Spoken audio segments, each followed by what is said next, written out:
3, 2, 1. Let's go.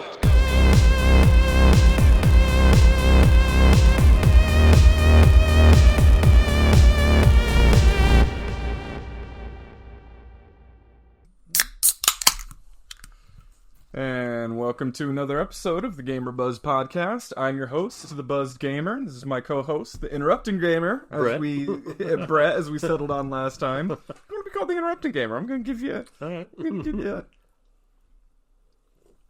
patent pending. Okay. And so we, although I'm going to do as I'm calling you the Interrupting Gamer, Brett, fits the motif. We've got a pretty casual episode coming up today. Didn't have any really major plans for this one, but we've got some interesting stuff in the news, some stuff I've been playing, a few things that I wanted to talk about, and so get ready for a good episode, or a mediocre episode. It's going to be an episode, so hopefully you watch it, and hopefully you enjoy it. Get ready for just an episode. Get ready for what will be the episode of all time. And episode. Did you say that you had a surprise to show me? Next episode. Okay. Yep, next episode. It was going to be this episode, so it's a surprise, not a gift. But it's, it's something that I'm giving you, but I can't call it a gift. Okay. Technically, but I'll just tease you with that. Okay. It was going to be today, but I actually, when I borrowed my dad's truck, I dropped my car off there. It was in my car. Oh, gotcha. So, okay. No worries. So we're pushing it off. No, I was super excited about it too. It was going to be such a perfect way to end the episode. But again, we'll give you a little bit of enticement. People are going to skip this episode now. They're going to be like, screw this. I'll wait till the next episode. Leave them hanging. Big excitement. So what have you been up to? What have you been playing? I was playing, for some reason, a ton of Tokyo Extreme Racer 3. So that was in my, top 10 franchise. Tier, your tier list. So it was a lower one, but it's just, like I said, it's just fun to play every once in a while when I'm looking for that exact experience of just, buying a crappy car, winning races, winning money, buying better parts, and then getting, a better car kind of thing. I was super into it. I thought I was either getting towards the end of the game, so I, went online to kind of check it out. And I found that apparently the game is not beatable because of a glitch. Really? Is it not beatable, or is it just not 100%able? I'm not sure what the actual details are, but there's a certain racer where you have to have a certain amount of money to be able to race them. And apparently they screwed up the conversion between yen and dollars. So it's just it's the English version really that's unbeatable. Yeah, it's because of that. It's just somehow, it's above the limit of total money you can get for the game. So with the Game Shark, apparently you can beat it. But I have a PS1 Game Shark, but I'm a PS2 Game Shark. Gotcha. So yeah, that kind of took the wind out of my sails a little bit. I was like, oh man, I know exactly what you mean. That'd be a good topic overall. Just things that take your wind out of sails in video games. I actually have a good example of that. Well, before I go on to that, I was going to say with Tokyo Drift, we talked about this. I don't know if you talked about and I talked about this off screen, or we talked about it in the last episode, but there is some crossover between games like that where you're buying a cheap car, getting better parts and upgrading that, and just RPGs. There's totally a lot of the same dopamine hit that you get from playing Diablo 3 or any Diablo. Yeah. Because my favorite parts of most RPGs are cities and towns, biomes, and equipment. I want good customizable looks to your character with lots of equipment, and that really feeds into racing games like that. Yeah, just because if you think about it, it's your character is leveling up or gaining power. It's totally the same thing with a car. But I think I may have mentioned it in a previous episode, but there's an old PS1 Square RPG called Racing Lagoon. We have talked about this, but I don't know if it was on screen. Yeah, I can't remember, but I recently watched a little bit more about it. It looks super cool. There's a fan translation of it. Never came to America. But it's basically what if Final Fantasy mixed with Fast and the Furious? It looks over the top and ridiculous, but it looks awesome. What if Final Fantasy, but vroom? Yes. But family. Family. Oh, man. Vin Diesel comes out with a Buster Sword and spiky hair. Family. Yeah. There's a lot of characters that I don't know if Tetsuya Nomura, the guy from that did the Kingdom Hearts kind of stuff, I don't know if he did the character designs or not, but they are wacky. Yeah. I mean, they're late 90s Japanese designs, so they're just like Yeah. Yu-Gi-Oh level, just like ridiculous. I mean, that sounds like Tetsuya Nomura. Yeah, I don't know if he worked on it or not. He also did Final Fantasy VII. He did the character designs for that as well. Is that the earliest thing that he worked on? That's the earliest thing I know about, but it's like back when he was still normal. Yeah. So basically, to give our viewers who might not be as into what we're talking about or aware of, Tetsuya Nomura is famous for not having editors. And so he started out as a character designer or a character artist that made characters for like Final Fantasy VII. So a lot of other people were behind Final Fantasy VII. They designed it, did the script and the directing. He just made characters. Well, if you've heard of Kingdom Hearts, he was basically given the reins to that entire franchise. The story, the designs, everything. And was given nobody to tell him, hey, wait a minute, let's think about this. And that's why Kingdom Hearts is known for being just absolutely bonkers. Because, I mean, Tetsuya Nomura is imaginative, but I'm trying to blank. Who made Metal Gear Solid? Hideo Kojima. Hideo Kojima, he is not. No, He's very imaginative, but doesn't have like a lot of subtlety in his storytelling, and he's just known for being pretty wacky overall. He's known for belts and zippers. Yes, so really, if you hear jokes about like anime, like at all the zippers and belts, like he really, I mean, that's been in anime, but he takes it to the next That's like level. his thing. Yeah, like Final Fantasy VII, his earliest thing we can think of. There's not crazy belts and zippers everywhere, but by the time you get to like Kingdom Hearts 2, it's just like all clothing is just either a belt or a zipper. It's like, not stitched together, it's zippered and belted together. Exactly. Yeah, not a fan. No, I like Kingdom Hearts just because it was like the first real PS2. I had a game that I got with my PS2. It was, I can't remember what it was called. It was something unicorn. You were a dwarf that rode a unicorn around. Sounds horrible. It was bad. It was not a good game. It was an early release PS2 game. Some of those early PS2 games are pretty rough. Really But no, Kingdom Hearts was the first like game that I got for PS2 that I liked to play, like that I sat down and played. So I have a lot of nostalgia for it. Nostalgia is really all I have for it. Yeah, I actually have nostalgia for it too. I didn't play it that early, but like I played the first one. I think I tried to like show my sister or something. She might have actually played Kingdom Hearts 2 or something. I don't remember, but they're fine games. I just don't like Disney. I really don't like Disney. Yeah, no, I know. I'll watch Disney stuff, but in general, I don't choose to seek out Disney stuff. So, like, that mixed with Final Fantasy, which I do actually pretty like. I don't love it, but I like it. Yeah. It's like, it's... And that's the worst part of Kingdom Hearts 3, is there are, like, no Final Fantasy characters. Yeah. It's all Disney. I don't know. I cannot fathom why that decision was made or why it was so... But, yeah, it's... I personally did not like 3 very much at all. Yeah, that one kind of came out after like a long hiatus. Well, there's like all kinds of crazy long. It was the main side games. Yeah, they're side games, but they are mandatory reading. Like you have to be aware of them. It's so that's another thing about him. He's like, they're like, oh, Kingdom Hearts 2. Oh, but really to understand the story, you have to have played this Game Boy Advanced card battle game. And that would be a theme throughout the entire franchise. Just a big mistake, but...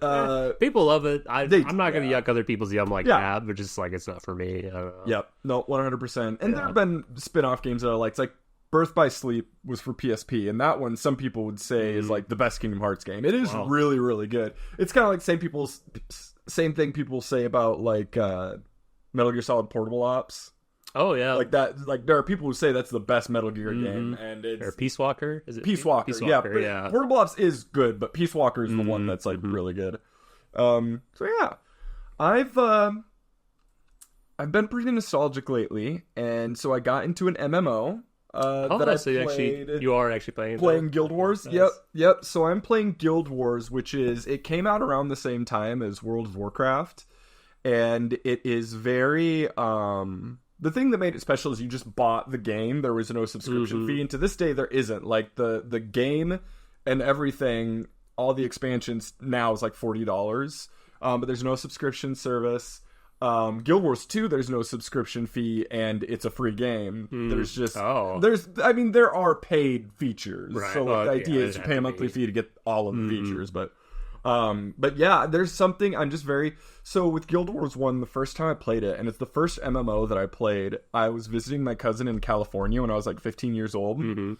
And he showed me this game, and I would just sit in his bedroom. I'm in California, the sunny state of California. There's beach, there's cool things, and I'm like sitting in his bedroom playing Guild Wars for like hours at a time. Yeah, my parents have to like drag me out to go do things. I got to see an Angels game. So yeah, and so I was like feeling really nostalgic, and I couldn't get my old account. I couldn't find it, so I did have to start a new account. But I'm up to like level 10, and it's a pretty low level cap. That's the level cap. That's the thing that I really do like about the game, and it's something I like about a lot of games that's hard to explain. I like games that do things in small increments. So like, instead of like, you beat an enemy, you get 200 gold, and this shield is like 10,000 gold or something like that. Mm-hmm. I like when you get like 2 or 3 pieces of gold, and like things are cheaper. It makes the economy and the leveling growth feel more tangible.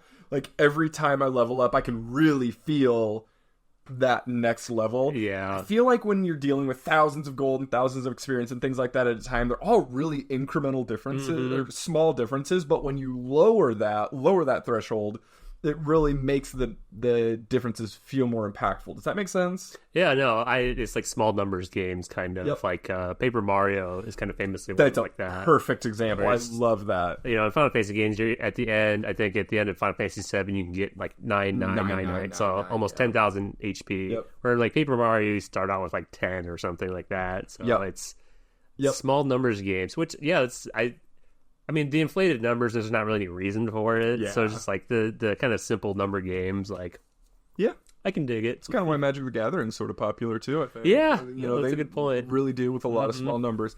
I don't know if this is true or not. I have been told once upon a time that Magic the Gathering was invented by an elementary school math teacher. And that's why all of the numbers are so low, is he was kind of using that to, like, as a classroom exercise. I used to be like somewhat into Magic the Gathering, not anymore, but have you heard that though? Yeah, it's something like that. I forget what the actual deal was, but yeah, early Magic the Gathering. Yeah, some of those they have all these different card sets, right? And I've sold almost all my Magic cards, right? Yep. So there's obviously different sets from different time periods or whatever, going back to like the early 90s, I think. Right. So the very first ones are like Alpha and Beta. I think the Alpha and the Beta, those are the ones where, the Black Lotus. Yep. The Black Lotus is like one of the most expensive like trading cards ever sold. Yep. I think it's like the Nintendo World Cup of MTG. World Championships of Magic the Gathering or any trading card game. Stupid rare. And it's not like you can even use the card in any tournament or anything. Right. It's just for some reason very rare. But I think it perpetuates its own rareness. At one point, there was probably a reason it was that expensive. And it's not anymore, but people just kept kind of perpetuating it because it's more mythical than anything now. Totally, yeah. When something gets a little bit of like news behind it, it's gonna shoot the price up for sure. Yep. Just like Earthbound, Earthbound was $30 back in the day, and just because of like the clout that it has now, it's, I don't know what it is now. It's hundreds of dollars probably, but yeah. Or like the early Pokemon games. There's absolutely... Those games were so heavily mass-produced. There are millions of copies of those out in the wild. They are not at all, like... Rare by any means. You go into any local game store, you'll find, like, stacks of them. Mm-hmm. But they still want $80, $90 for them. It's like Pokemon is the biggest franchise of all time, and people still want those original games, man. Yeah. Yep. Yeah. Nostalgia is a hell of a drug. It is. Okay. I don't know what you're talking about, man. Oh, man. As I look back on things I'm not even nostalgic for. I was at that point once, and just after a while, just like, I just want like a really kind of boiled down. That's what I always think. It's like I've simmered my collection down to a good sauce. I'd like to do that someday, but I'm still just in a phase. It's painful because recently I've kind of gotten in a bulking phase again, and I cannot afford to do that. Where I just keep being like, I'm really in the mood to get something to add to the collection. So I've added a few PSP games, a few Saturn games, a few Dreamcast games. It's nice. I like having them in my collection.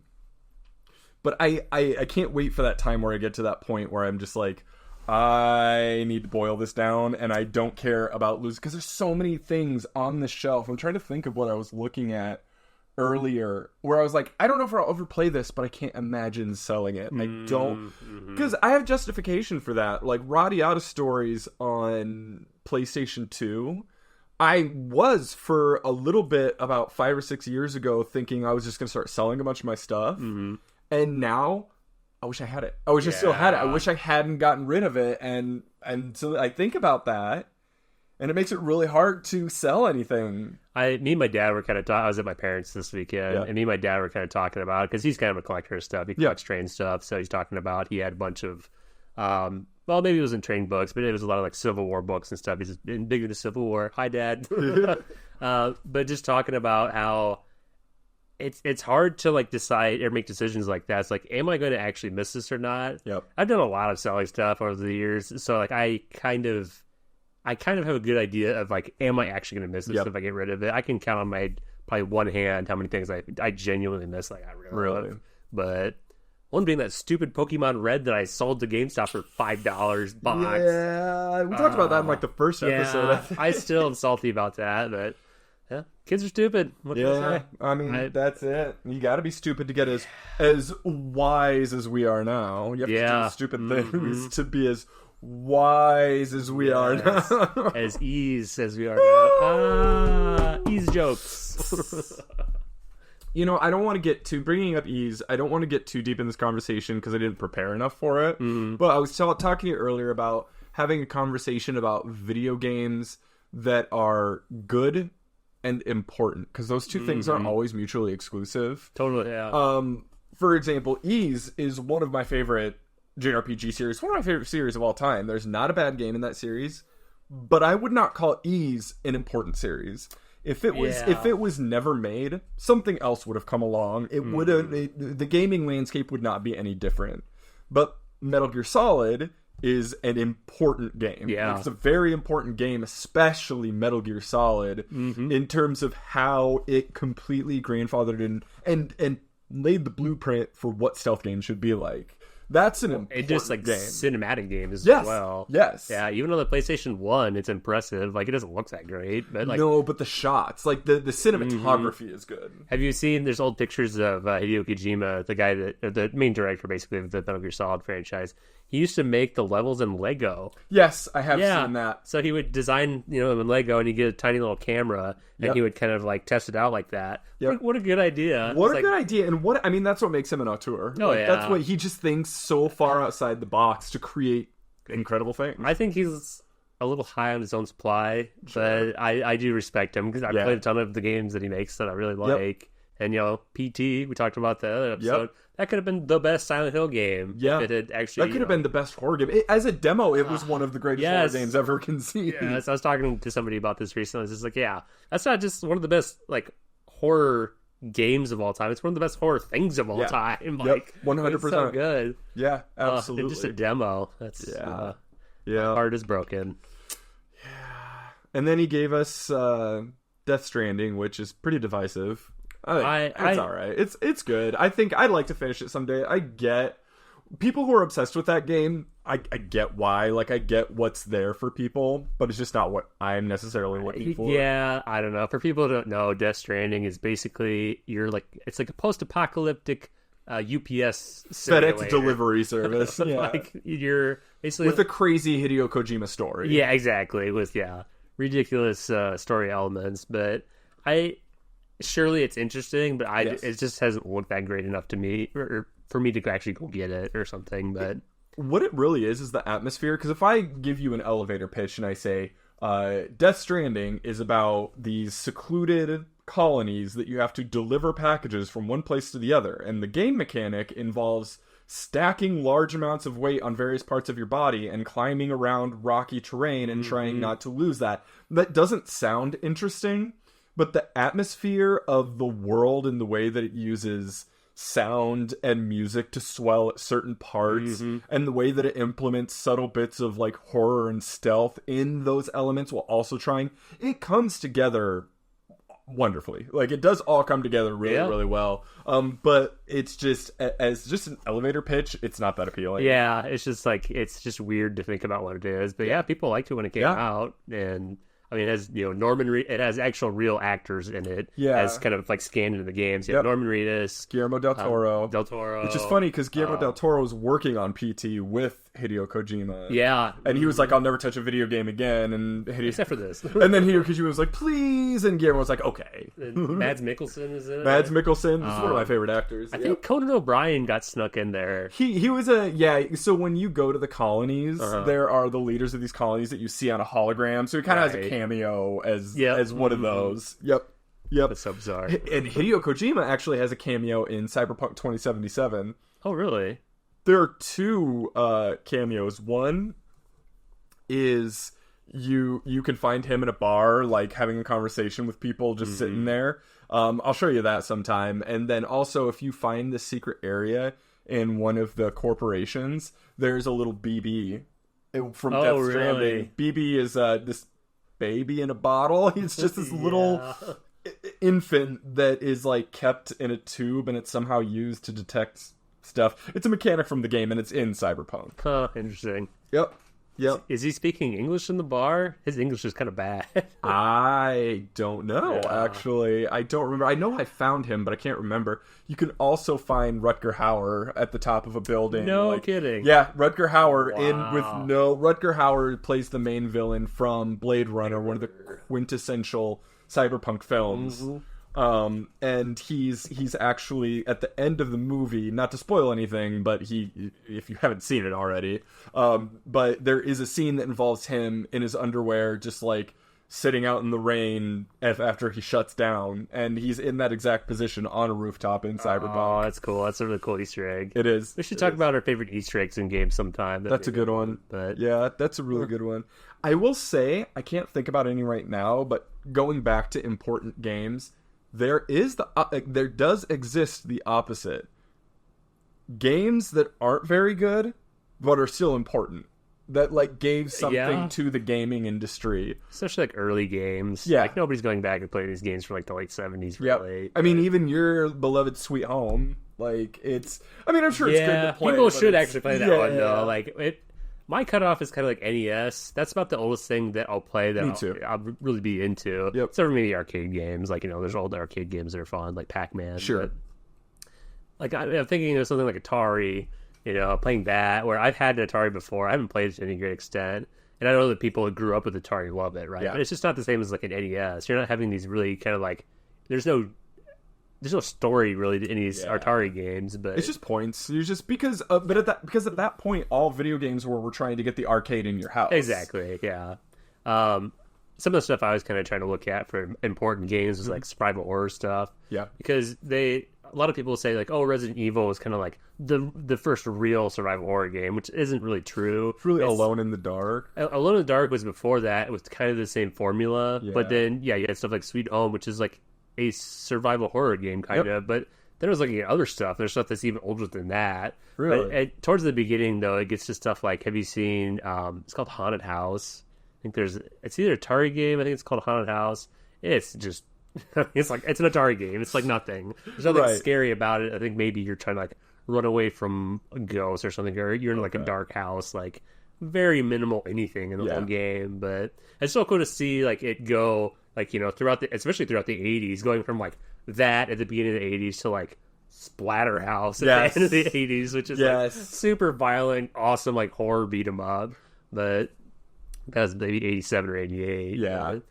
Well, that's another cool thing to think about, too, is, like, the way video games, like, have slowed their, I don't want to say inventiveness or their innovation, but, like, if you look at gaming between, like, 1989 and 1999, it's such a huge leap. But if you look at it between like 2014 and 2024, there are big innovative leaps, but there's not as obvious of a growth. We're coming closer to a ceiling, and I mean, I think that's where VR kind of comes in. Yeah, I've always thought that the VR was like going to be like the next kind of step in this, but it doesn't. It's not. Just still hasn't taken off. It's just not yet. taken off. I don't know if it's just not cheap enough yet or what. I think that's it. I just don't think it's not cheap enough and not like convenient enough. Yeah. Because they have like the Quest, which is just a head, like just put it on. I think that's the key things they're gonna have to do is they're gonna have to make it. They're going to have to get a lot of really good exclusive titles. Yeah. Bring the price, either bring it down or keep it where it's at and really make it more accessible. That's the word that I'm looking for. Because, the only VR thing that I've really done to any great extent is my PlayStation VR for the PS4.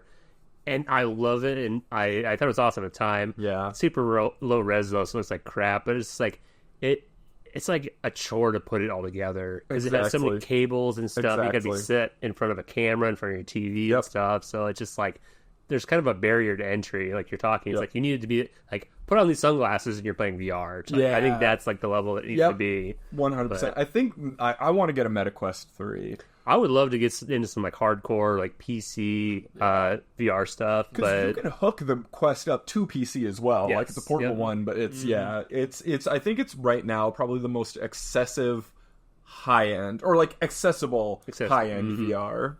Yeah, no. You should get one so I can play with it. I will. I will at some point. I keep talking about it. I think I've probably texted you a couple times over the last few years. I'm like, I think we're going to get it now. And then just not pull the trigger on it. I remember you were interested. I think the first time I ever played PSVR was at one of your friends. Yeah, Craig's house.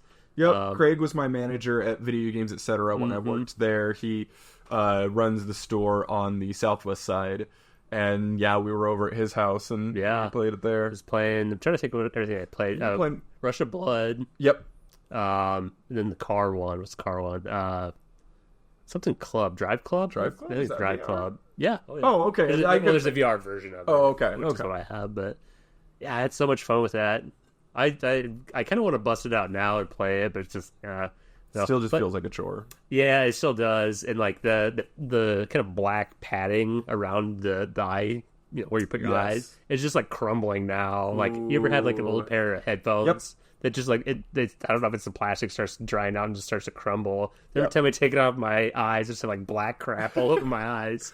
That's unfortunately happening with my Sony Golds, the like high end PS4 Sony headset that they sold. Oh yeah, it's not the ear. Well, the ear is having too, but like the material on the top bar, and it like gets in my hair. They're such nice headphones. Even to this day, they're decent quality, but I just don't wear them because I don't want to get it in my hair. Yeah, I get that. I used to be all about getting really nice headphones. Yeah. And I maybe just don't have the money right now, but just like I just have a bunch of cheap, crappy ones. Yeah. Now, so I have a couple decent ones. I have a pair of Arctis ones that I got because they were Cyberpunk branded. Oh, okay. I think those are probably the nicest ones that I have right now. And those are still, even now, about 5 or 6 years old. So, I mean, there's just like any technology. It goes by, it upgrades so fast. Yeah. I had a pair of Sennheisers, which are like crazy top shelf ones, but they're a nice brand. And like every time it seems like either so like right or left, like a headphone will go out or be intermittent at the plug. It drives me insane. So, I'm just using like, I think I even got the ones I'm using now at the bin store. Which is like cheap crap from, I don't know, it's like Amazon returns, but you can get it for like super cheap. And I'm pretty sure that's what I am using for my headphones currently. Like even like making music and stuff, which is not good. Well, for me, the most important thing is just as long as it has some form of 3D audio. Like as long as like that's what's important to me. Because like if I'm in a game, I want to, let's say there's a waterfall right there. I want to be able to look this way and hear it in this ear, look that way and hear it in this ear. You know what I mean? So a bare minimum of 3D audio like that's important to me. And I think even cheap headphones usually have some form of that now. So that's, yeah.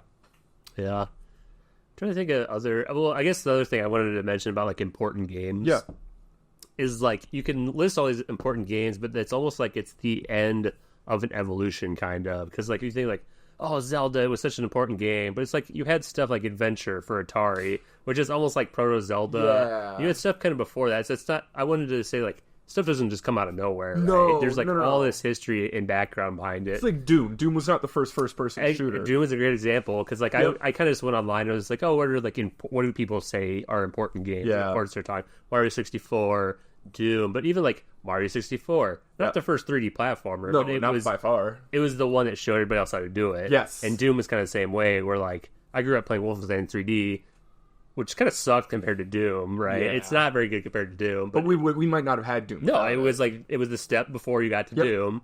And I'm sure, I don't know how popular Wolfenstein 3D was, but like Doom was obviously crazy, right? Yeah. I think when we say it's important, I think we're referring to something that really popularized. Oh yeah, that, it's popular brought it to a mass audience, right? Yeah. Yep. I say because obviously it's like people barely care about like adventure, right? For Atari now, Yeah. But people just recognize it as like, oh, this is kind of like a predecessor or like an ancestor to Zelda. Yep. But Yep. It's always fun to like go back and like see those, like Alone in the Dark to Resident Evil. Like I think Alone in the Dark was 92, the Resident Evil was like 96 or 97. And I played a demo for Alone in the Dark when I was a kid. I had no idea what it was. We were at some bookstore somewhere, and I don't know what I was imagining it was going to be, but like, interesting. As a kid, I was like afraid of everything, so I was not into horror stuff as a kid. Yeah. So we had this game, and like, especially for back then, it was 3D. A lot of stuff that we had for our computer was like old 2D stuff, but like this creepy 3D like Lovecraftian. Did you know it's like Lovecraftian? Yeah. Okay. So Lovecraftian, just like weird, like creepy stuff. Like me and my sister played the crap out of it, but it must have been a demo because there's like a doorway that you're supposed to be able to get through. I remember you telling me about this, like even as we were kids. We just figured it was a closet because you couldn't do anything. I think I've seen playthroughs on YouTube since then, and people just walk through that door, and this is the door. Gotcha. Yeah, I assume it's a demo. Because Doom did that too, where there were freeware, like in-store freeware discs that you could pick up, and then you just get to, like, I think before you went to Phobos, you'd go down this place and you just get rampaged by demons that would kill you. Yep. That's my memory. Like that is my dad had Doom on our old PC that didn't have speakers. Oh yeah. Yep. And you just get to that room and you just get bum rushed by demons, and that'd be the end of it. Yep. That'd be cool if that's how Doom ended. Doom ended, yeah. Killed by demons, and that's it. Yep. Huh. You brought up when we were talking about your dad, like a Civil War. This isn't Civil War, but have you heard of a game called Verdun? Verdun, I think. Verdun. I've heard of it. That's a battle in World War One. It's supposed to be. It was on a list of like top 10 most like authentic games, and it's supposed to be like an extremely authentic like representation of trench warfare in World War One. And I know that's a period that really interests you. So I thought you might get a kick out of that. There's a few. They've done like a few kind of like horror World War One kind of games. The new Outlast.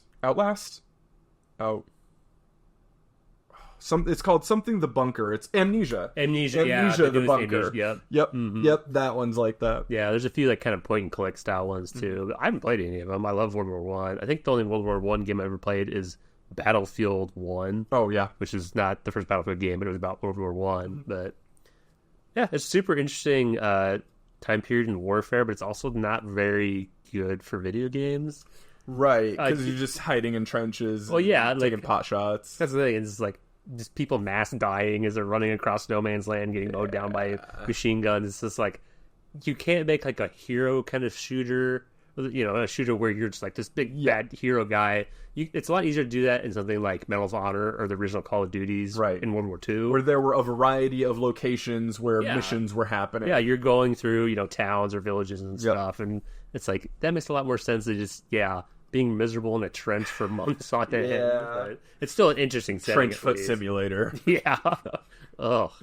It's just I forget how they actually describe it, but it's just like, days of boredom and like, 30 minutes of just absolute terror.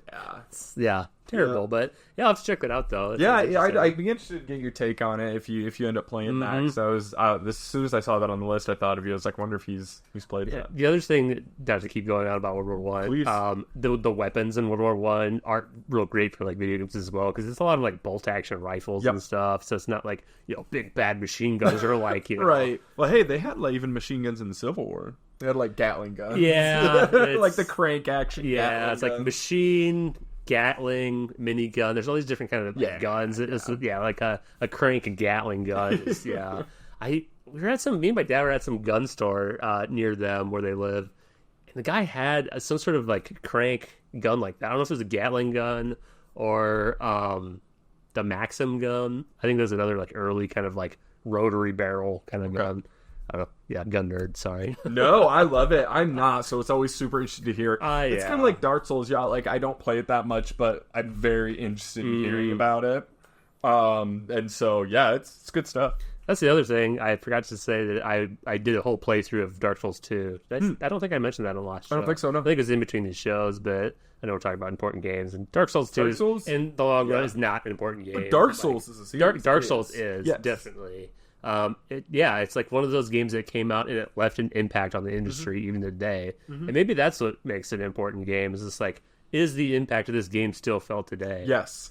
That's a really good point. I think that is a good summary of it. Yeah, but Dark Souls 2, not an important game, but I love it to death. It's just, I don't even know if I'd say it's a refinement of Dark Souls 1, because Dark Souls 1 is already so good, and Dark Souls 2 is like a little bit sloppier, but I just love the different kind of stories and themes it has in it. Dark Souls 2 is sloppier than Dark Souls 1? Yeah. How so? But Dark Souls 1 is like a very tight game. I mean, I guess the later levels in the game, like less kind of time and like, I assume money were put into them, so they're cutting corners there. But it's like the world is just kind of like a cohesive whole that you can. I think you could almost take all of the individual levels from the game and put them together, and they won't, for the most part, overlap in weird ways. Oh, okay. Where something like Dark Souls 2 is just like, I think in Dark Souls 2 you're like kind of in like a mountain basically, and then you go up this elevator shaft like into a volcano.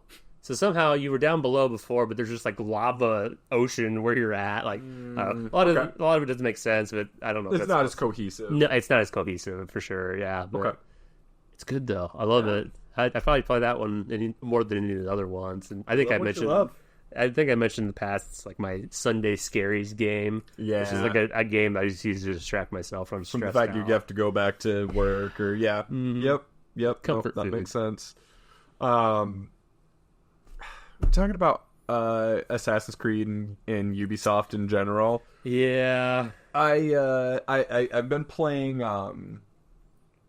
Assassin's Creed Valhalla again because all of Assassin's Creed's faults and its kind of shortcomings and its mass production of it, it's just really cool. Like if it's a time period you're interested in, which I love, like very authentic Norse Vikinger stories and tales there, and it is an awesome, because you don't just play as a Viking. There's like, it's kind of a two-sided thing. You play as both a Viking invading Europe, and there are also segments where you're playing as Odin in Valhalla, and it's more open world fantastical thing. There's some god's mead hall where there's like a little swimming pool of mead that you can dive in, and you come out and you're drunk, and it's just the performances and the world, and really that is a really, really good game.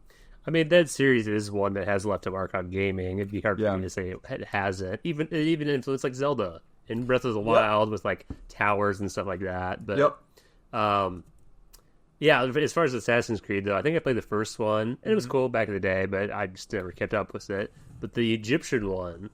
You should play that one just to do because I think we talked about this, but Assassin's Creed actually has I can't remember what it's called, but it's basically museum mode. Yeah. There's no combat, and these are very authentic. Did you know that they apparently used data from, I think it was Assassin's Creed 2, to help in the refurbishing of the... Cathedral was Notre Dame. Cathedral. Yeah, I heard that. That's cool. So cool. Like and that's really all of the Assassin's Creed games are like that. Is they are very highly detailed in their recreation of that historical time period and the countries and the villagers and even in Odyssey. I really like Odyssey. Origins is the Egypt one. Odyssey is the Greek one. And I don't care too much about Egyptian time period, but I do like Greek and Norse. So, Odyssey and so pirates, of course. So 4, Odyssey and Valhalla are definitely my favorite ones. But if you play Odyssey, they're these lovingly recreated, restored Roman cities with like the statues, which we know now were actually in full color in their original, and they have them recolorized. Greeks, though, not Roman. Greek. Sorry. Yeah. They are different as a history nerd. Yeah, no, you're right. Like that's is my bad. No, you're good. I'll keep you honest about your history. No, please do. I don't want to sound like an idiot. Or if I do, I'd like to be correct. Okay. Informed. So yeah. Do we have another topic for this episode, or was that I've got a few things. No, I didn't really have much of a specific topic for this episode. I had like a lot of things that I had sort of written down to chat about, and even if this is a little bit shorter of episode or more stream of conscious stuff, because we've got more stuff to talk about. The Sony State of Play, which I will tell you, if you're watching this and expecting like a recap of every video game convention or announcement thing, we're not going to give it to you. We really just focus on the things. Number one, I'm a lot more like collecting based and retro, and I love new games that are coming out, and I will buy them and I will talk about them, but I'm not going to watch and recap every Nintendo Direct unless that gets us more viewers. No. Unless we want to sell out. You tell us. No, I mean, honestly, if you watch this and you get in the comments, we do want to hear what you want to see. Like, we would love to cater to, what you do. But that's not the focus of the channel. But if we watch it, we will talk about it. Oh, yeah. So I didn't watch the State of Play just because a lot of stuff, Sony-specific stuff doesn't necessarily interest me. I love Ghost of Tsushima. I liked The Last of Us. I like Uncharted. So I like those games, but it's just becoming, I don't know. They're definitely becoming like Sony games have a feel to them. And that's not a bad thing. They know what works, but it's just I'm starting to get a little disenfranchised with Sony and their first party or second party games. Yeah. But bringing this to the actual point, Lunar complete. We're getting a recreation of a Lunar game, the Lunar 1 and 2. And one thing that I talked to you about, though, is it is a pretty, I don't want to say low effort, but it's a very minimal port. They did bring it widescreen. It is higher resolution.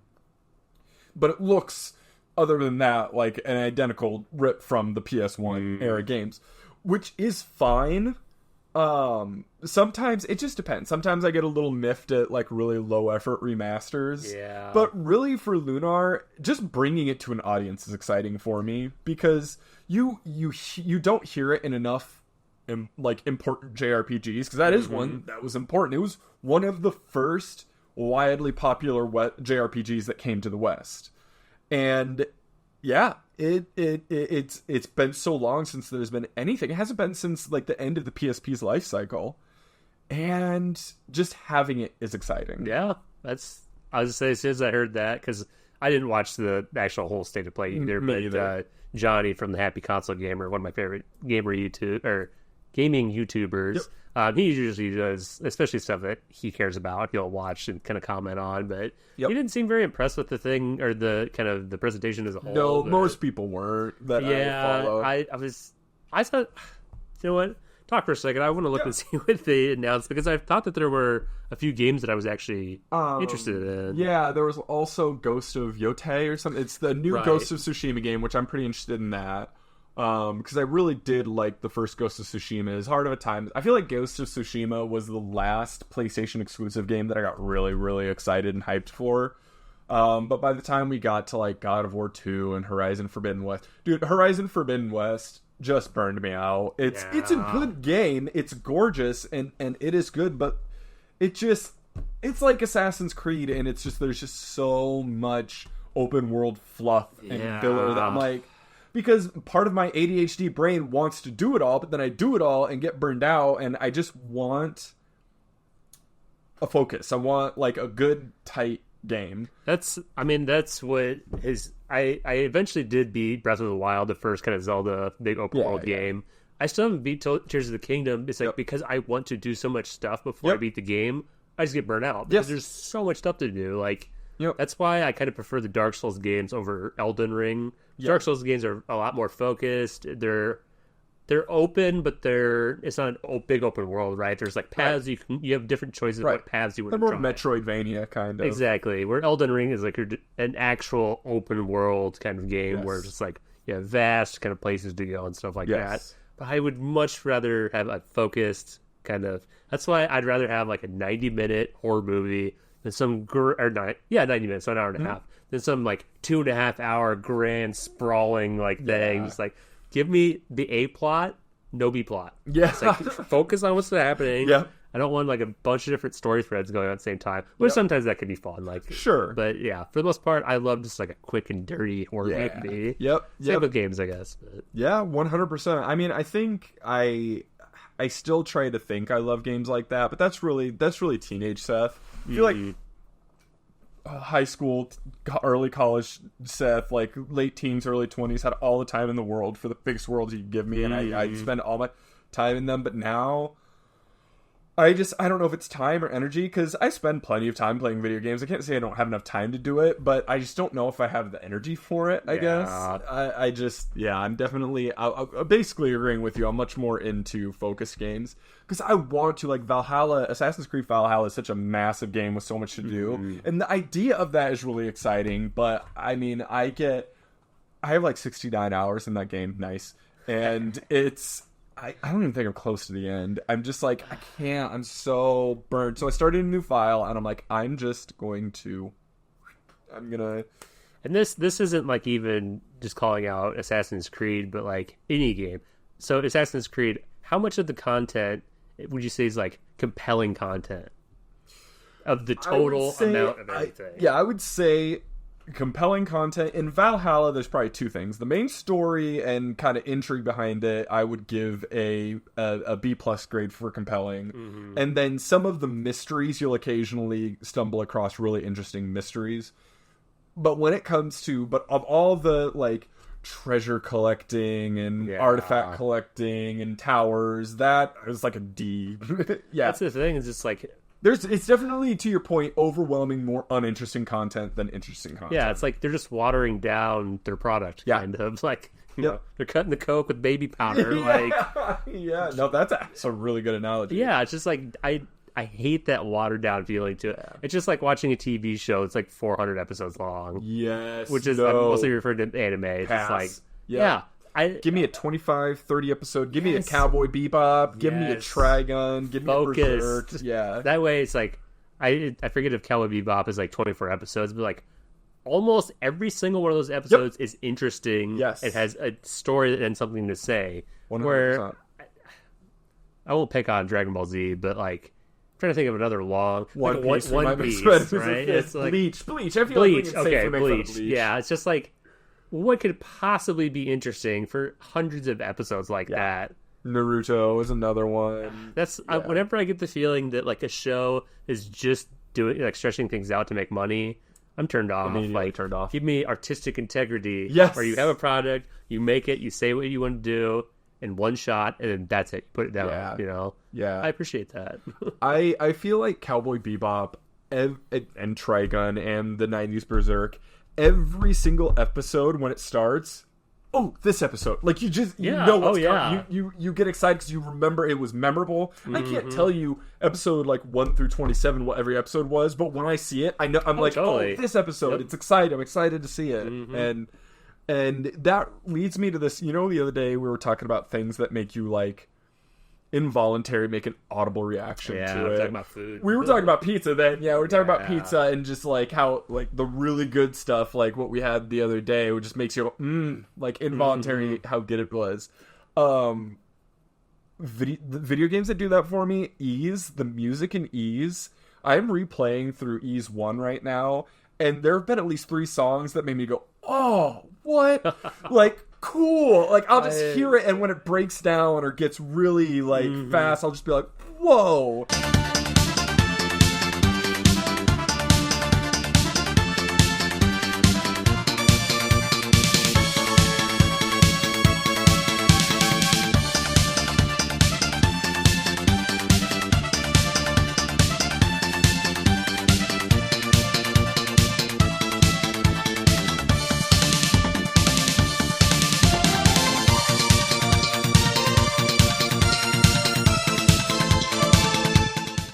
It's funny because I had the exact same experience recently with techno music. Yeah. And it was actually like actual techno. It wasn't just like, some sort of EDM. It was like German techno. Ooh. Where I had like heard this one song. I was like, oh, I really like this. And I think my YouTube fed me another one of their songs. I'm like, oh my God, this is really good too. So I just listened to like it was like an EP. So it was like 4 or 5 songs. It was like every song was like, sometimes the song will be so good, it's like, God damn it, I wish I would have thought of that song. Yeah. You know what I mean? Like, as stupid as that is, but...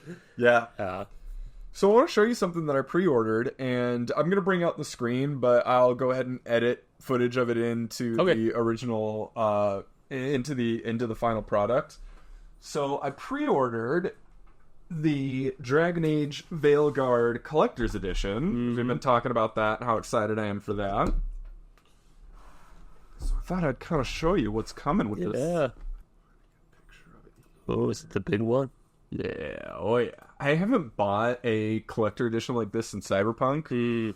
Hopefully this doesn't have a similar... Yeah. I haven't bought a crazy special edition in a long time. Let's find...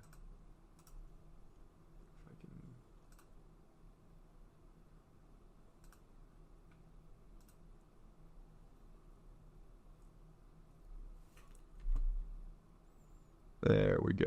Get nice, good. So yeah, light up lyrium dagger, so that lights up. It has a cloth map inside of a quiver tube. An empty potion bottle. Rook's deck, which I guess is just kind of collector's card. Rook's coffer, I'm assuming it's just like a chest. Probably all the stuff comes in there. One of the things I'm excited about is the enchanted die. So all of those little symbols that you see on it are responses that you can get, are like types of responses you can get. Like you can respond aggressively, flirtatiously, sad, whatever. I swear to God, I'm going to stream a playthrough of this game, and it's going to be one of those streams that every response that I do is just going to be a random roll of the die. What is that, a D12 or? No, it is... It's hard to tell. Oh, it is 12. I'm sorry, yes, it is a D12. Yep. Yeah, so I don't know. This is definitely one of the better ones. I'm really excited for this straight up toy, this dagger. That's the thing, is like the stuff that I like for the most part. It's niche enough that they don't do crazy like collector's editions like this. Yeah, like R-Type will do some sort of special editions like that, but it's kind of lame. Like some of the stuff, it's like here's a little cutout in like acrylic of one of the ships that you just put in the stand. It's not even like a 3D thing. It's like flat. Like, come on. They don't have the money for it. I don't know. I guess. Big budget, like EA and BioWare, I guess. Yeah, cool though. Yeah. I'm pretty stoked for that. I've only got about 738 more days ish. And so the next one coming out for me is Silent Hill 2. So I'm gonna get Silent Hill 2 unless it's just like horrible. You're just gonna plan on getting it. I'll probably get it day one, and then I can kind of give my impressions of it or whatnot. I don't know how that lines up with the... Will you give us a Brett exclusive? Thoughts on the podcast? Awesome. Yep. You're lucky getting the old Brett exclusive here. You'll hear it first or 5 days after, whenever the podcast airs. I was to say. That's really cool. I'm really excited for that one. Yeah. So the Dragon Age. When was Ys Nordics coming out then? Is that November or is that October? Can you look it up real quick? Ys is another one that I'm really excited for coming out, and then Dragon Quest 3, the HD 2D remaster, October 25th. So, shoot, I can't do that. I was gonna say that's not gonna work for me. Bummer. No, that'll be one that I get day one. I was almost thinking about picking it up just so we can just play it. Maybe. Get thoughts between. I mean, you're not gonna hate it. Like, it might not necessarily be up your alley, but. I've been wanting to try an Ys game here recently, and the Ark and the Pishdom is the one that I'm interested in, just because it has to do with this like that's more Christian mythology is. It's more like Canaanite and like same region, so like Semitic kind of people, but it's like Ark and the Pishdom is like ancient Sumerian flood kind of tale. Do you want to borrow it? Yeah, was it the PS2 one? I have the PSP one, which is supposed to be the better one. Okay. If you'd rather play the PS... So the PS2 one has like more 3D graphics, I believe. I've seen those in there. Yeah, they're bad. So like the PSP one has actual anime cutscenes. I definitely prefer the PSP one, but yeah, we'll talk about it. If it's one you want to borrow at some point. I know a lot of them have kind of like a theme to them. Like, this more recent one's going to be like Scandinavian kind of. Yep. So yeah, just like Canaanite kind of stuff. Yep. Like what do you call it? Ancient Mesopotamia. Yep. Mesopotamia. That area I'm kind of interested in. So not that the game really has anything to do with that other than probably names but it's alternate universe stuff. I mean, all of that game is this alternate universe Earth. It's just like alternate reality. The Romans, the Nordics, they all have slightly different names. Yep. They have, instead of Africa, they have Africa, which is kind of possibly a little bit racist if you think about it. Ebonics. Yeah. Well, it's like, it's Africa, it's Afro-ca. Oh, okay. So, I don't know. It might not be, I don't doubt it's intentional, but yeah, I would say, like, if anyone were to ask me what's the Ys game I should play, Ys 8 would be my immediate answer. Like, that's when you're stranded on an island and you're like, it's the first higher resolution 3D one. Okay. The Vita one. Yes, but I mean, it's been released for PS4 originally, but yeah. I think I had it for a little bit, but I don't know if I. Oh, man, I would. It's probably a lot for a physical copy of the Vita version, but that would definitely be one that I'd love to have. Oh, you don't have it? No, that was one I had digitally before my PlayStation account got hacked, so I lost that one.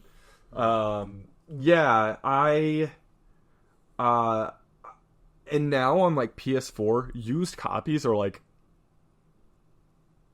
I've seen them for $100. I think they've gone now, but even now they're over $50. Wow. I don't know why, but yeah, it's really expensive for a limited release. I don't know.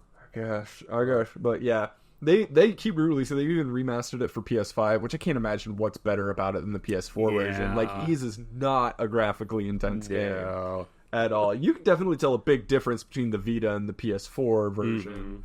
But honestly, the Ys 8 on the Vita is a miraculous game. Like, when you look at it in gameplay, it's amazing what it's doing. The Vita is a great looking console. It's such a great looking everything console. about it. The console looks good. Yep. The screen is amazing. Yep. Like, especially, I think, was it the original run had OLED. the OLED? And they switched to a cheaper LED or LCD. Which still looks good on that smaller screen. Totally, but yeah, I remember I got. Well, is it the one that you still have? Yep. So the one I originally bought, I made sure I got it with the OLED. Yep. And yeah, that screen is just beautiful. It's beautiful. Yeah.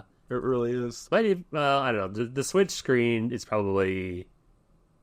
Is the Vita 1080 or 720? Is it actually 720? Okay. Or it might be lower than that. Regardless, it's a lot smaller than a Switch screen. Yeah, It just looks good. It looks crisp and really, really crisp. Really, really good. Fan. Mm-hmm. Switch, the newer Switches are OLED, but they're high resolution. Yep. Yeah. So this is random. Lay it on me. Two things. I think we're overdue for a really good, authentic Oregon Trail remake. I want to play the Oregon Trail again with modern sensibilities. Dude, I've plenty to say about Modern Oregon graphics. Trail. What's like the earliest you ever played Oregon Trail? Do you remember? Yeah, it was like 4th grade. Okay. I think we probably had it at home. I think it was Oregon Trail. We had it at our school before you came. Oh, really? It was like on when the elementary school was where we went to high school. Mm-hmm. I was there. So that was till I was in 2nd grade. Yep. The one that you joined didn't start Brand there new, until it was brand new when you came. So I was 1st or 2nd grade. I remember specifically playing it in that old brick building when I was in like 1st, 2nd grade. Wow. Yeah, I think we got a copy. It was like a Windows CD copy, so it wasn't like an ancient, Oregon Trail, but it was still that iteration of it. Yeah, I think it was from like Sam's Club or something. But Nice. me and my sister played the crap out of it. That's a ton of fun. Definitely got to the end a few times, but mostly just people dying. What was of dysentery? Dysentery, yeah. I've told a few people this, but I want to get a cross-stitched, like people have like nice framed cross-stitch stuff. I want to get a cross-stitch of just like the Oregon Trail, you died of dysentery, and have that in my bathroom as just like bathroom decoration. That's not my original idea, but I definitely want to do that. I still like that a lot. Yeah, big fan. But yeah, that game was so fun. Have you played Oregon as in Body Organs Trail. No. It's a zombie version of Oregon Trail. I don't think it has anything to do with actual Oregon Trail, but right. It's meant to look like an old, I don't know, Apple II game or whatever. Yeah. But that one's a lot of fun, but I wonder what the latest. I know there have been more recent iterations of Oregon Trail. There was a mobile one. As I said, I think you can get on like iPhone. But I just want something that, because like the original was used as a teaching aid. Mm-hmm. I want like the 70s. Yes, I think it's from the 70s. I think it was originally like not even a computer monitor; it was a printout. So you would enter stuff into the computer to print out. Wait, really? That I didn't think know. so. It's like 70s. This is pretty old. That's crazy. Yeah, I didn't know there was that early of an iteration of it. That's incredibly cool. Yeah, I'll have to double check that, but I'm pretty sure that it was like not just a computer screen. Yeah. Yep. Yeah. Oregon Trail would be cool. Like I'm a big fan of games where you kind of like set things at the beginning, like, you know, set numbers or attributes and stuff. And just get how many bullets, how much food, and just kind of like see how things shake out kind of like throughout the game. I love that kind of stuff. That is really, really cool. So, it's like a digital pachinko. Yeah, kind of. Just like seeing like what happens with these settings, you know, like running tests. Yes. Like Oregon Trail tests. Yeah. Oregon Trail. You said there's another one or no, there's no, this is another thing that I'm excited about. Unless you have more to say about Oregon Trail. Yeah, maybe I didn't have as much to say about Oregon Trail. No, that's okay. I like the crap out of it. Me and my sister played it a lot. So. Yeah, no, we played it a lot when I was in school. My favorite thing to do was the same thing as everyone else. I just wanted to hunt. Like, I liked hunting. And like I'm weighing my wagon down with meat. Yeah, so you kill like a dozen buffalo, and it's like you could take half of one. Yeah, it's like oops. Yeah. Fording that damn river. I never know what the best choice is, but it's just randomized. I don't know. Yeah, because it's either you actually try to ford it, like drive through it, or you try to like convert it into a like a boat, basically. Yeah, like, yep. I just remember like the sound that the wagon makes when it like goes in the water, like plonk. Plonk. Yep. Oh yeah, Oregon Trail. It'd be fun to play through at some point, but there is a certain fan base that I want to extend a hearty congratulations to.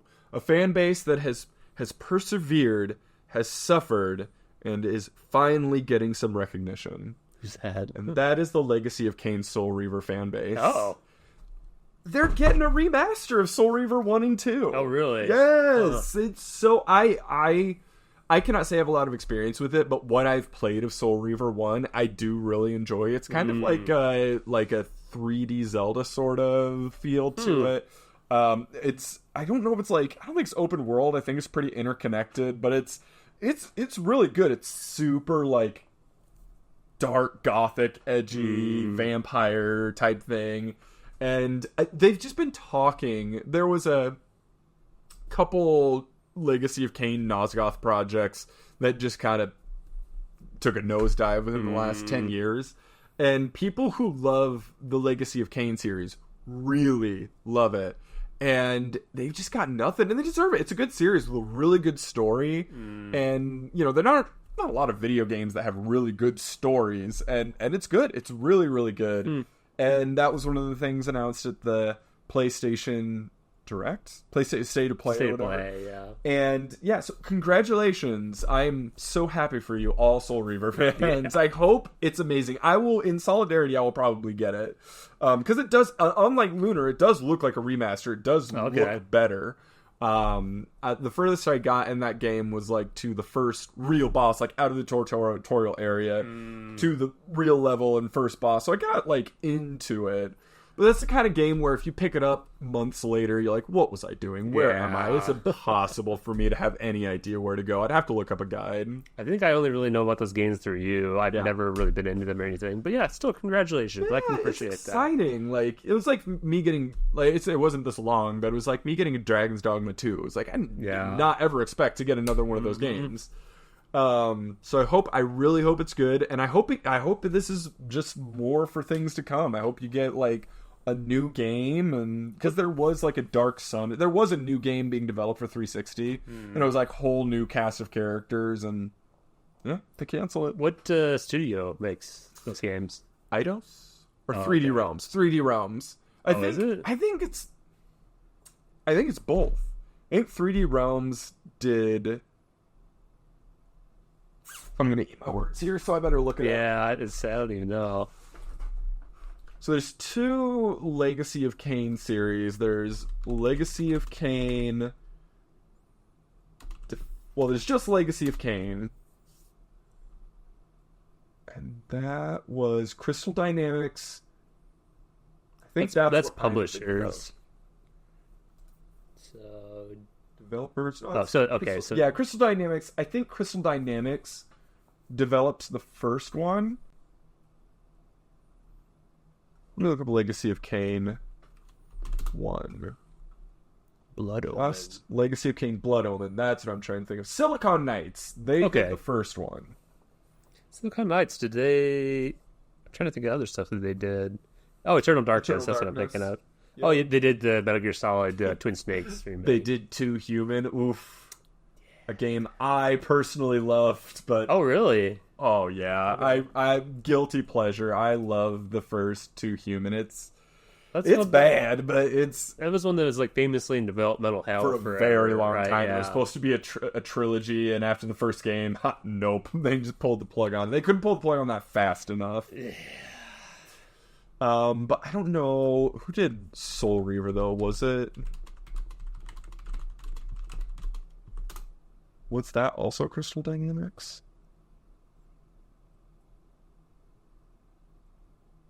Yep. Yeah. Also Crystal Dynamics. Yep. Really good game. Really good game. Wonder what surely you could look it up, I guess, but I wonder what the history behind Cain of the Bible being the first vampire. Is that just like a movie thing, or...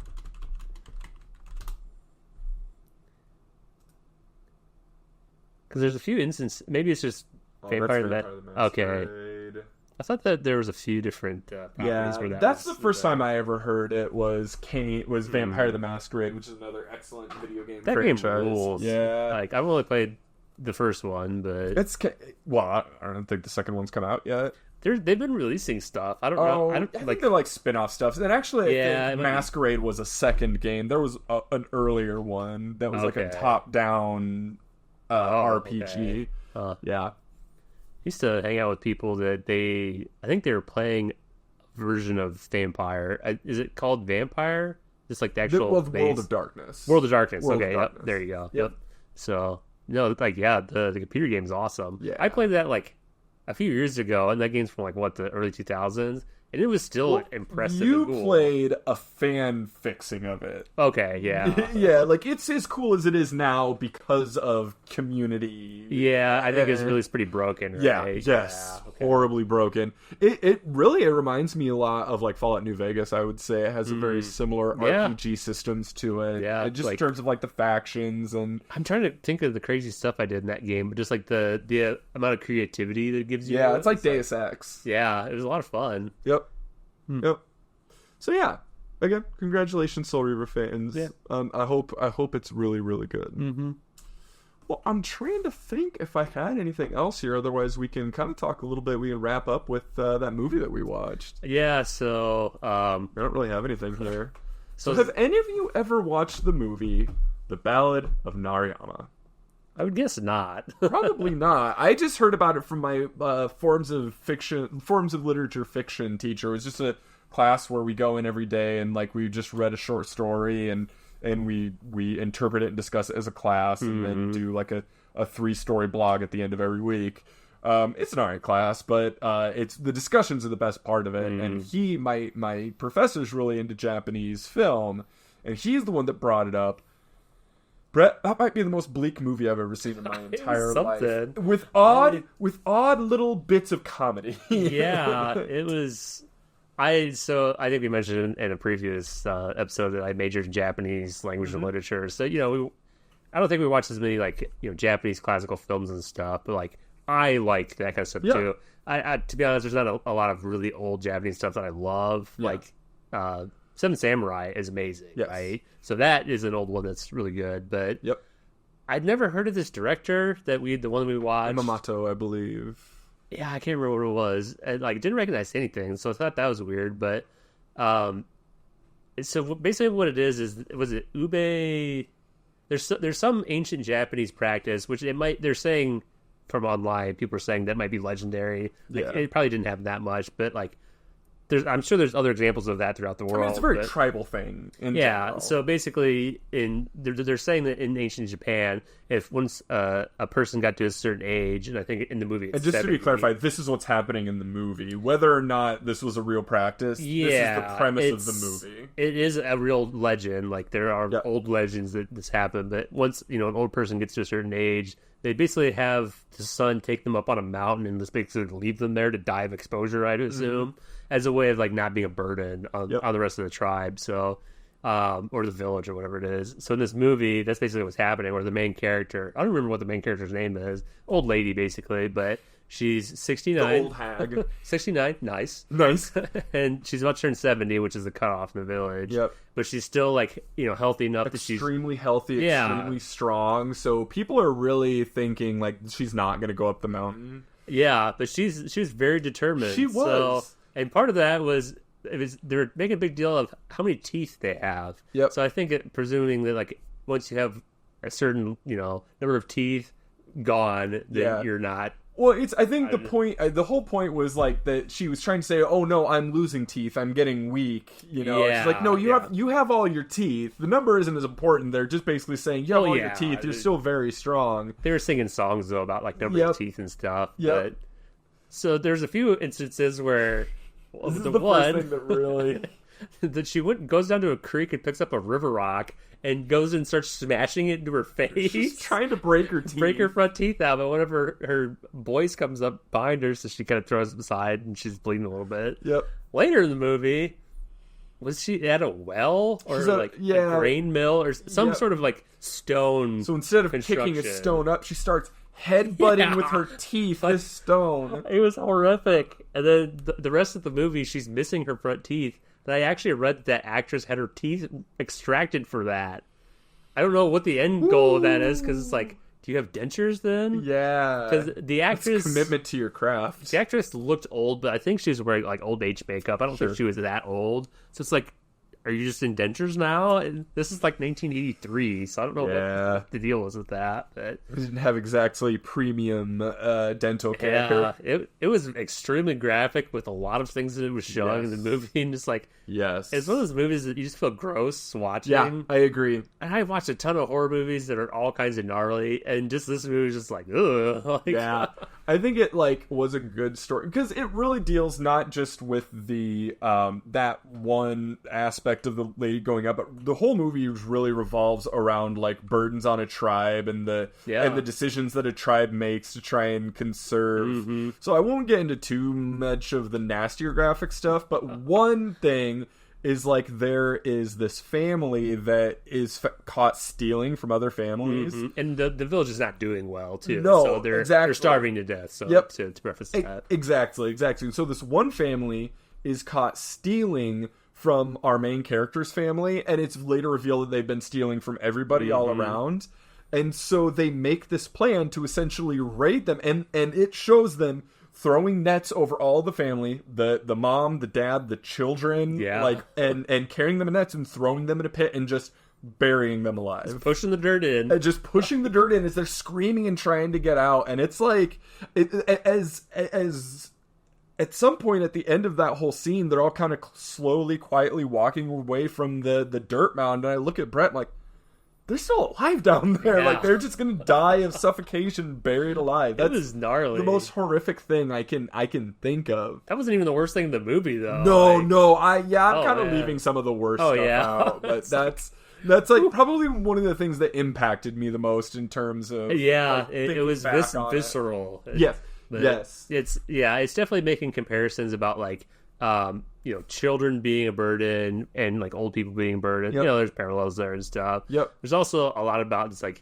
humans like having sex and then animals having sex, but it's all about life and death kind of. I think it was going over like a real life and death thing. Yep. And just like mixing that all up because One thing that I also noticed too, kind of something more nuanced with the mom, is the old lady that was knocking her teeth out. Mm-hmm. Do you notice how much she kind of ran her son's life and would make hard decisions that he couldn't?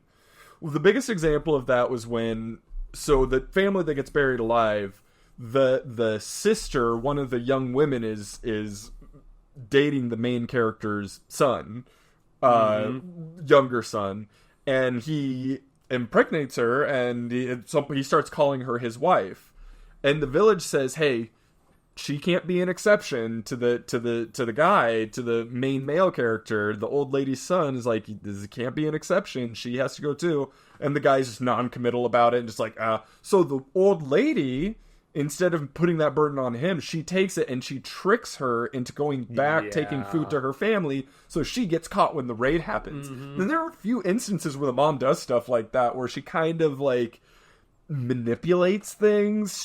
She's one of the most powerful personalities in the village. She's like the matriarch of the family for sure, because I think her husband had run off basically because he was supposed to do the same thing to his mom, and he basically didn't want to do it. But then I guess later it's revealed that he was killed by one of his sons. But, so yeah, basically the husband's not around, so it's just all of her like various levels of ridiculous boys, like a man who is so smelly they make him like sleep in the barn. Like, yeah, that was. I think I told you this is like the worst thing that a movie can be is boring. Yeah, it can be so bad that it's funny. It can be just like, good. It can be bizarre in ways that are interesting. And that one was definitely just like an interesting story. Yeah, but it was bleak. It was not boring. That's for sure. Yeah. I'd say I would give it I liked it. I didn't love it, but like it's one that I'll tell people about. It's one that I'll recommend to people who I know might have an interest in that type. It's like you want to see a weird old movie. I'm just going to recommend it to anybody. So I guess you had recommended to your teacher that they watch Jigoku, which is one that I showed Seth. Yep. And he hasn't watched it yet, but that one is, I think it's like takes place in the 50s or 60s, so it's a little bit more modern. But it's basically, what if a bunch of bad stuff happened to a person, kind of? And it's just like, the first half of the movie is just like a bunch of bad stuff happening to this guy. And the second half of the movie is him and everybody that they know in Buddhist hell. Yep. And it's just like these horrible like punishments in hell. And Buddhist hell, this hell is not like what you're picturing in like an Americanized Christian hell. It's not like a fire. It's just like bizarre shit that you can imagine. It's more like Dante's Inferno kind of style, where there's like different levels of hell and you get different punishments and stuff. But like that Jigoku is less bleak than the movie that we watched. Yes, no, 100%. And it's incredibly bleak. It's about going to hell. Going to hell. I think part of that is because Ballad of Narayana is more grounded in reality. It feels more realistic, like these things are actually happening to these people. Because, you really gotta have to suspend your disbelief when you're watching something about hell and people going to hell. Yeah. In this, like, you don't have to suspend your disbelief at all. It's very grounded in reality. I'm trying to think, there wasn't really anything that was supernatural. Yes, really. there was. Two things. Oh, yeah, I guess. When he reveals that he killed his dad and the tree starts shaking, and so he goes out and he shoots it and the tree starts shaking again. Yeah. I think that's a pretty implicit reveal that the spirit of the father was hanging around. There's some spirit stuff going on. That's it. Oh, that was it, though. It's very soft, soft supernatural. And it would kind of go into like weird low kind of frames per second modes when like weird stuff is happening. That was weird. So... But yeah, it was an interesting movie. I think like the cinematography was really well done. Yes. Really well shot. I don't know what else to say about it. It was extremely bizarre. Bizarre and bleak. And if you like bizarre, bleak Japanese cinema, watch it. I can definitely recommend it. Especially if, like I said, as long as the movie's not boring, I don't mind watching it. Like I'll watch anything once, it's just to check it out. But so along with this, we got pizza. So we got my favorite pizza, Tommaso's Pizza in Marriott, Made Iowa. us audibly yes. So yum. Tommaso's Pizza is my favorite pizza. It's Detroit style, which means crust, then cheese all the way to the edge, sauce on top, and then toppings on that. So it's kind of different than a Chicago style, but it's so good. And I was telling Seth, I have a level of restaurants that I go to, and this level of restaurants, every bite will make me involuntarily go, and Tommaso's is one of them, and I was doing it that night. Yeah, I can confirm. So good. But it's expensive. I think we had some sticker shock, but yeah, $40 for a medium pizza. which is ridiculous. It fed both of us, but still, it's a special occasion thing. It is worth it for a special occasion. Yeah, it's like $20 a person for pizza. You can get a whole large pizza of your own, like. But it's... I can get multiple pizzas from Little Caesar. Yeah, you could feed an entire army from Little Caesars. Yeah. Do you remember CC's pizza? Yeah, oh yeah. It's all you can eat for like $10 or something like that. It was really cheap. The macaroni pizza, that's what I always remember about CC's. Yeah. Yep. I'm trying to think if Happy Joe's had a macaroni pizza, maybe. They invented the taco pizza. Supposedly, yeah. I think that's true. That's what they say for sure, but I wonder what the truth of that actually is. Sure, but, I'm sure someone else has put tacos on a pizza before. But. Yeah. Yeah, Happy Joe's. Happy Joe. Well, I'll probably wrap it up right around there, unless you have any other last minute things. And thank you again very much for hanging out and talking with us. Thank you. Start if you haven't yet, engage in the comments. Let us know what you want to hear about, what kind of things you're enjoying, what kind of things you want to hear more of, and any feedback that you have. We would love to hear it. But another successful episode. So until next time. This is a placeholder send-off. Bye.